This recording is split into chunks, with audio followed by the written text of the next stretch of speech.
Listen, man. They call me the problem, but you could call me the can man, because anybody can get it. Africans, Americans, Dominicans, Mexicans. It's more like this. Don't always be a critic and be so negative. Let's be positive. How happy are you with your performance tonight? Anderson Silva, you absolutely suck. If you want to know what it feels like to get your ass kicked by a guy who weighs 40 pounds less than you, meet me in the octagon.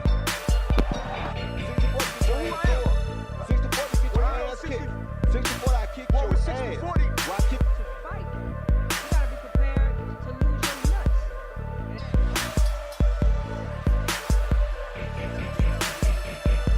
What's good? Welcome to the latest edition of the Two to the Body podcast. I'm half of your team of hosts, One Way Renzo, kicking it with always my man Money Mark, man. What's good after UFC 235, man? What's good? Shit. Shit, you ain't happy? You ain't celebrating? I figured I'd see you in your traditional garb right now. Oh, Nigerians I'm on top of Nigerian. the world, my nigga. Because I'm Nigerian and a Nigerian one. Bro, listen. First of all, I don't even know if he's like the same tribe of mine, because that's like a thing. First and foremost, that's Well, like a thing. This, But I this- mean, of course, you can celebrate podcast other for the- Nigerians. This podcast is for the uninformed, so let's not get technical. He's no. African. He's just gonna be African, okay? Don't get Oh, you specific. shouldn't have brought it up. You shouldn't have brought it up then. Get your shit together. You Nah, fucking man. up. Nah, I saw that nigga that was with him that came out with him. Yeah, y'all from the same tribe. Nigga, get out Yeah. of here. Way to be an ignorant American. I Hey, appreciate bro. you. Hey, I but appreciate you. to not be so ignorant, but still American, I will say this right here. Woodley took an ancestral ass whooping last night. Like, if there was gonna be anybody to dominate Woodley in a championship fight like that, I can appreciate that it was Kamaru Usman, and he came out there with a Nigerian flag. I can appreciate that as a Black American. Some way, somehow, I really took that after that fight.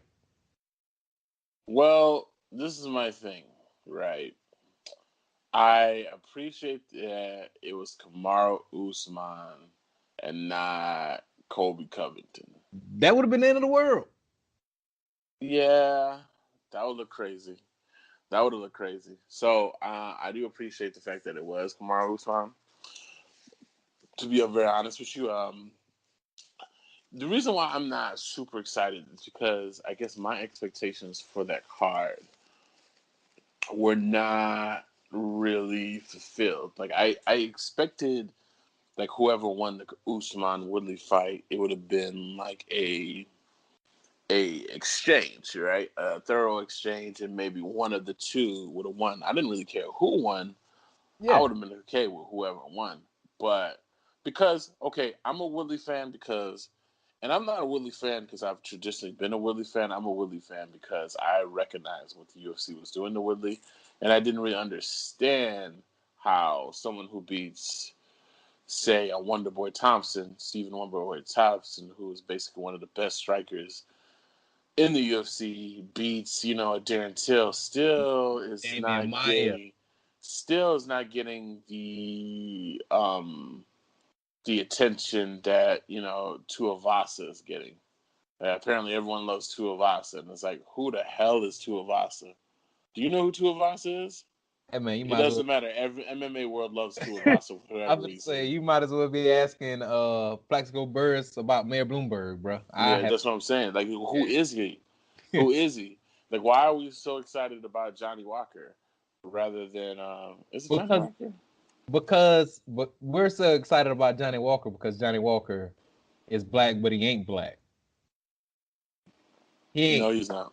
Yeah, he's not this country's Black, even though he's Black. He's not this country's Black, so it's easier, and that's something Johnny that, Walker's Brazilian, first bro. What are you foremost, talking about? Say it again. He's Brazilian, bro. What are you talking about?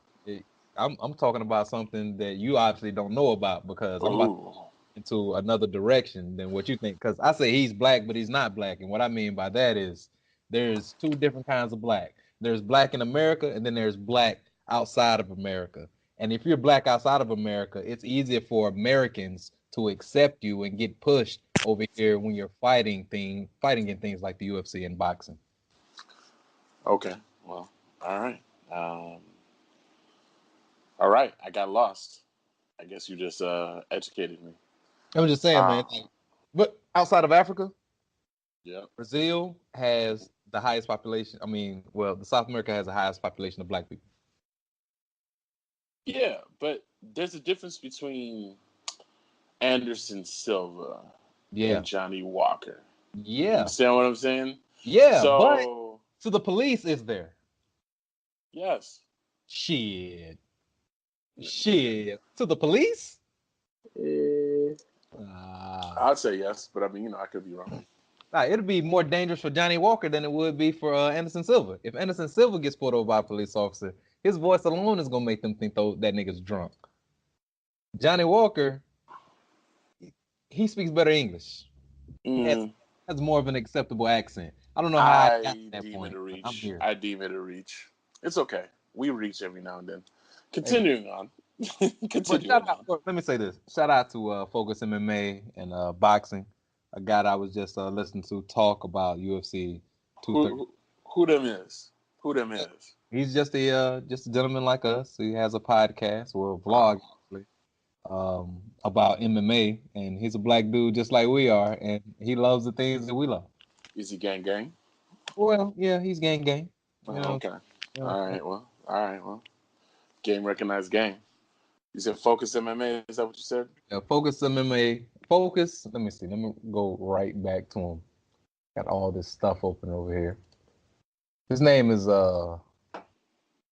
Focus Ball Boxing and MMA.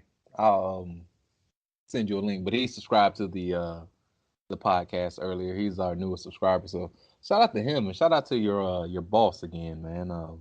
Shout out to all the new subscribers. If you want to hit us up, subscribe to us, do anything like that, man. You guys just go right ahead. Go to Spotify, iTunes, Google Play, however you're listening to this, man. Make sure you save it. Keep going, man. I appreciate that. Shout out to Money Mike. Shout out to Money. I think it's funny how Money goes in front of everything that's M. Money Mike, Money Mick, Money Mark. Yeah, money making Mitch. Yep. But shouts out to all the new subscribers. We appreciate that. We're new, upcoming, starting out podcast, and we're thirsty for, any attention we can get. So I appreciate it. I'm just gonna say something different than attention, but I was saying attention in my head, and you said attention. Yeah, it's attention. That's what we're trying to garner. I'm honest. Let's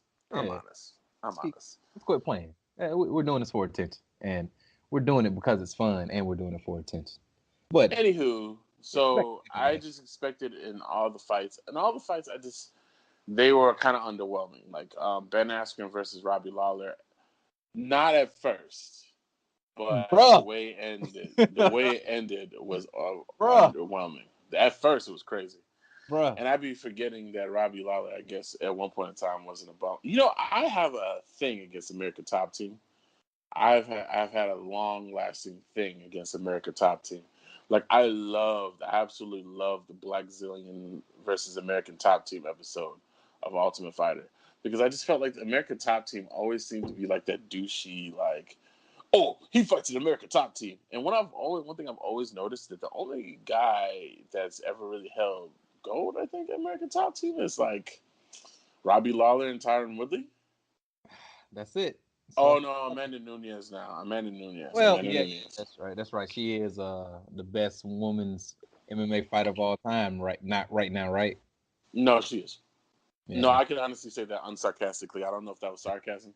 But I can say that with no sarcasm in my soul. Some of it was sarcasm. Some of it was truth. I say right now because 2 or 3 days later, Weili Zhang is gonna be my dude. Yeah, I don't know why you said dude right there, but all right. Well, I didn't want to call her a chick. I didn't want to say it's gonna be my bitch. I don't want to. What I'm saying? We're talking about MMA, so Weili Zhang. I've never had an opportunity to say your name again. I just said it twice. Weili Zhang. I appreciate you. Shout out to you for saying it correctly, though. It was important. She made me learn her name. Crisp. That was crisp. She made me learn her name. When that fight started, you said something about marketing a Chinese champion or Asian champion. I've never seen a billion people, bro. Like, you can get it. If you had an Indian guy that was in the UFC, you could get that cake. Well, my whole thing about it is I've just never seen a dominant Asian fighter. Yeah. Like I think there was Korean Zombie, and then he got pieced up by Jose. Tong Po, Jackie Chan, Bruce Yeah. Lee. Okay. Lee. To me, because I grew up watching kung fu flicks, martial arts have always been correlated with Asian culture. So to me, there's a part of me that feels weird that I've never seen a dominant Asian fighter.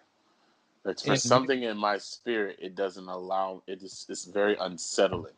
Like, well, this MMA is a very American sport, though. It is. It's not a purist sport at all. And kung fu, karate, all that shit is pure.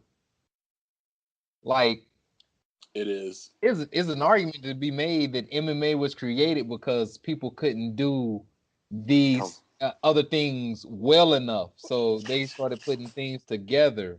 It was like, hey, throw some wrestlers in that bitch. They ain't got nothing to do after college. Well, there's a theory, right? There's a theory that the MMA and mixed martial arts, or the UFC in general, was essentially just made to highlight Brazilian jiu-jitsu. Well, the fact that the fact that the Gracies essentially were instrumental in starting the UFC and helping and setting up, like I think Rickson Gracie set up the Pride rules. He set up the rules for Pride. I believe it's no coincidence that Royce Gracie was the first UFC champion and highlighted. It was highlighted to. It was made to highlight grappling. And you think about it like this, right? This is what you think about it. Before UFC got on digital TV, like before, I'm talking past the DVD era. Before UFC got to like digital TV, wrestling and grappling was never considered to be martial arts. Ever. They weren't. They just weren't. The martial arts community never just recognized them. I think the only martial artists. There's only a handful of martial artists that fully, maybe judo. But why would they though? Why would they? And because to be honest with you, if you look at a wrestler, right, and it's like, okay, this guy from Wisconsin is never going to be as cool as Takashi. I'm gonna stop you right now. Japan. I'm gonna stop you right now. Go ahead. Right now with an example. Look how Askren started that fucking fight. Got pieced up. Hell no, not even the getting pieced up part. How he came out there like he had a fucking wrestling headgear on with his hands out like this right here. Like he was instantly gonna Greco-Roman wrestle with this dude. Like that shit is obviously not a martial art. Like I would not respect that shit. No, it's a martial art. It's a martial art. You gotta call it a martial art because this is what it is. Because you can literally kill someone with it. That definitely makes it a martial art, 100%. That is actually a very good reason for it being a martial art. And then number two, we have seen people subdue all other styles of martial arts with just that. So you gotta call wrestling a martial art, and you gotta call wrestling a martial art, and you gotta call Brazilian jiu-jitsu and regular jiu-jitsu because there is a difference. There's a difference between Brazilian jiu-jitsu, which is the dominant and more popular form, and there's a difference between jiu-jitsu. So there's two different styles. Popular form. Oh yeah, it's a more popular form now because everybody wants to train with the Gracies. Yeah, everybody train with the Gracies. Everybody's Kron and a Ron now. You know what I'm saying? Kron, Ron, Braun, John, they're all Little John. John Gracie. We spoke a little bit about Woodley, but let me start off by let me start the segue off to go to my man Cody Garbrandt. Let me start off by love. Cody Garbrandt came on to my radar when he acted like he was about to fight Conor McGregor. To me, and this was on the episode of Tough Enough or whatever they call it, The Ultimate Fighter. I remember Uriah Faber was his coach and all that good stuff, and Conor came in talking mad shit. Cody Garbrandt was on Uriah Faber's team, and he stood up Conor McGregor. And I was like, yo,